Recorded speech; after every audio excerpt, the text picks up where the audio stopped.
One soul is not equal to another. Aha! So we've established my proposal is sound in principle, now we're just haggling over price.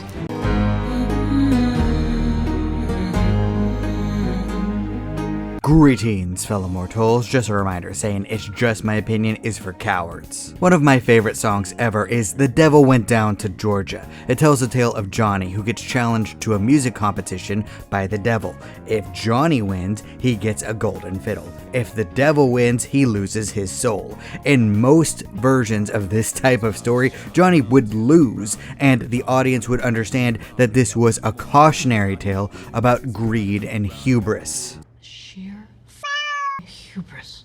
But instead, Johnny wins and openly mocks the devil for daring to face up against the best there's ever been. I remember when I first heard this song, I was munching on some curly fries in my dad's truck listening to the censored version of the song. I remember being shocked that Johnny beat the devil while my dad just laughed. And to this day, I stand by the fact that this is the most American song ever created.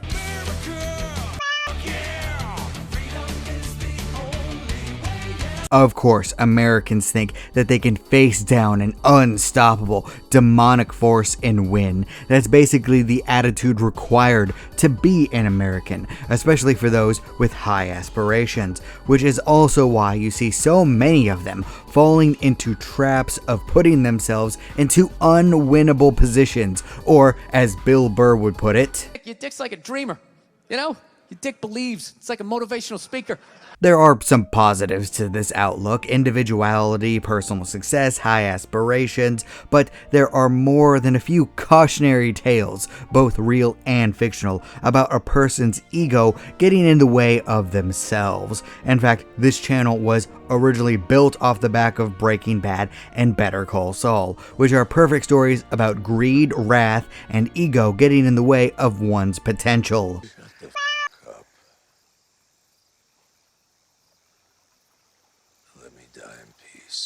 If you're not aware of the controversy in the situation, a bunch of comedians that I myself liked and respected for the most part, there's a few exceptions in there, decided to go over to Saudi Arabia for a comedy festival. Now, I normally wouldn't care at all. People have to eat, and that is a lot of money.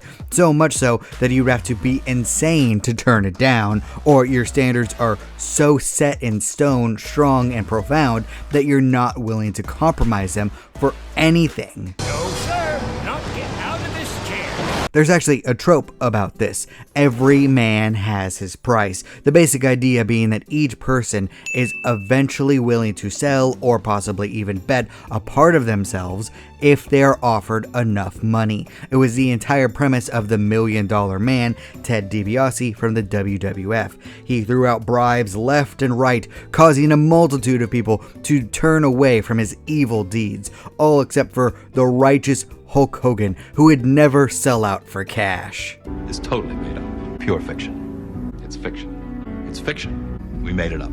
Yeah, right. I'm not going to defend the guy who played the $1 Million Man either, but in pro wrestling, Ted DiBiase's catchphrase of "everybody's got a price" is certainly true. The WWE does enough business in Saudi Arabia for them to take WrestleMania over there, which makes sense from a bunch of people who treat their fans like marks in a scheme. But of course, there are a few people who were pretty vocal against Saudi Arabia who went anyway.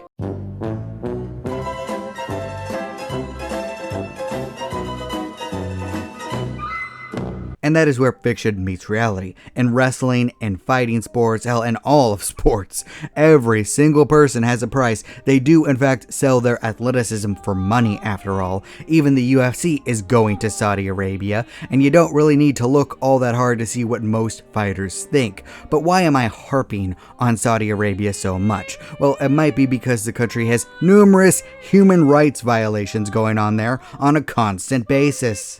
We're sorry. We're sorry. We're sorry.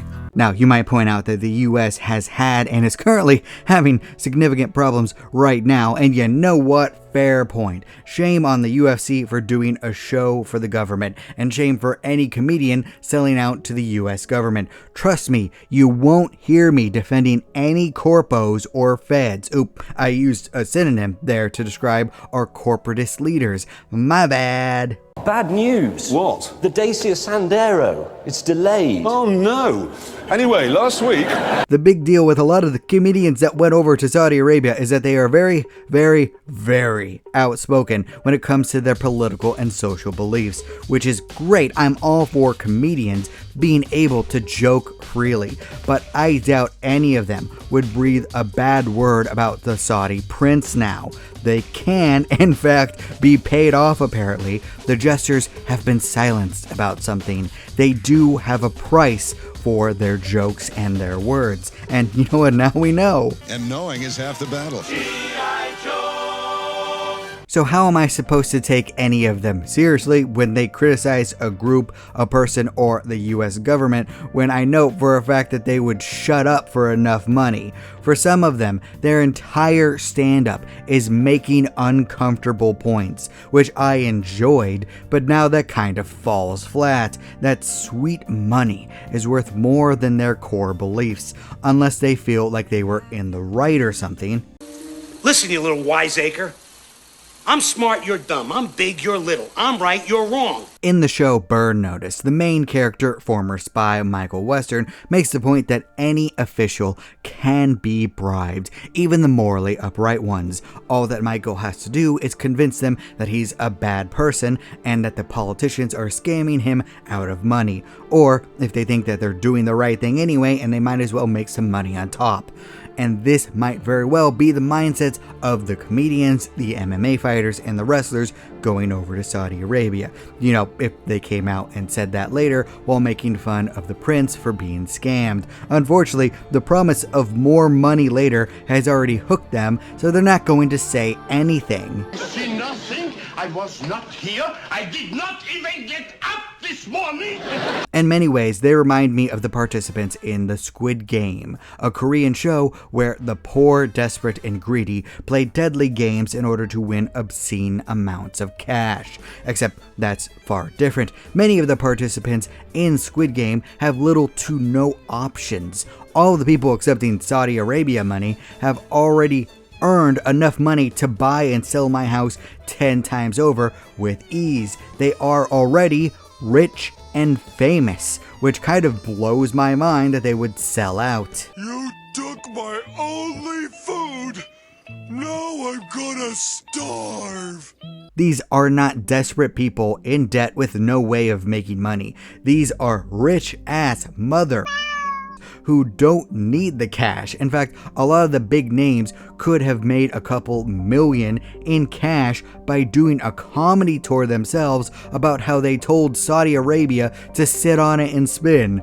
They weren't going to sell their principles, and they would have made money doing so. Oh, I'm sorry.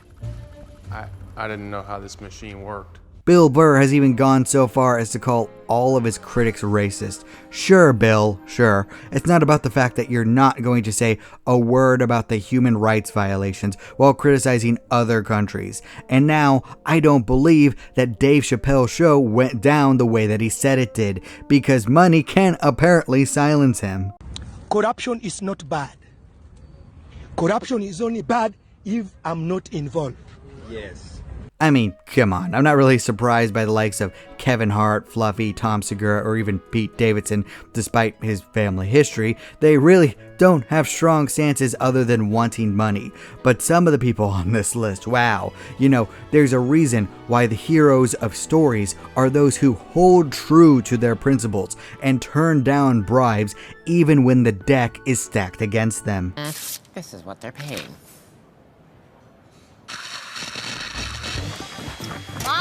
In amazing revenge stories like The Glory or Blue Eye Samurai, the protagonists won't turn away from their righteous mission despite being offered absurd amounts of money, basically enough that they would never have to worry about anything ever again, Bribes won't move them because their mission is so important to them and because the villains are so evil that the world would burn around them if the heroes stopped. There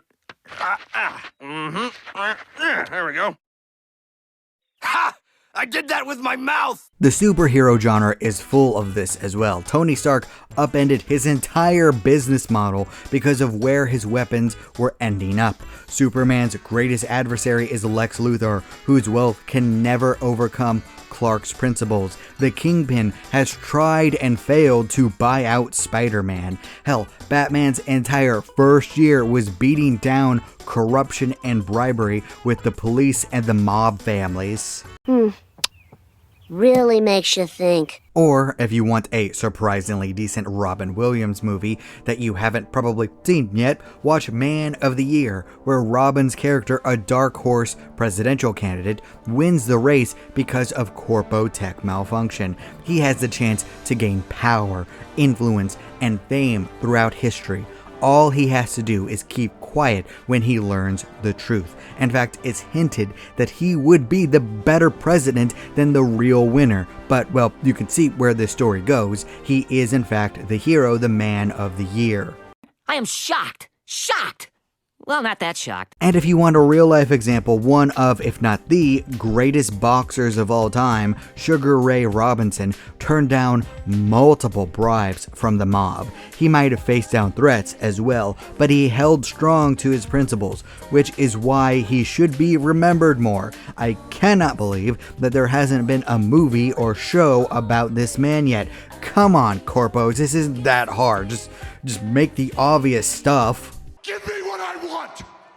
Give me what I want!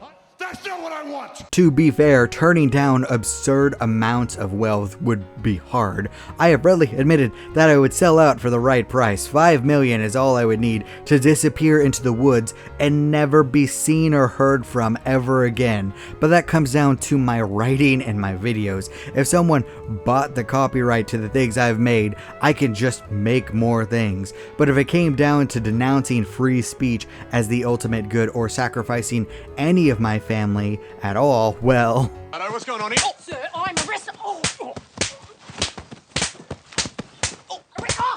For people whose entire careers is basically free speech, they've proven that they can be silenced. They have set their price, and you know what? That's fair for them, but I won't look at any of them the same way anymore, and I don't think a lot of people will, especially if they ever talk about social issues ever again.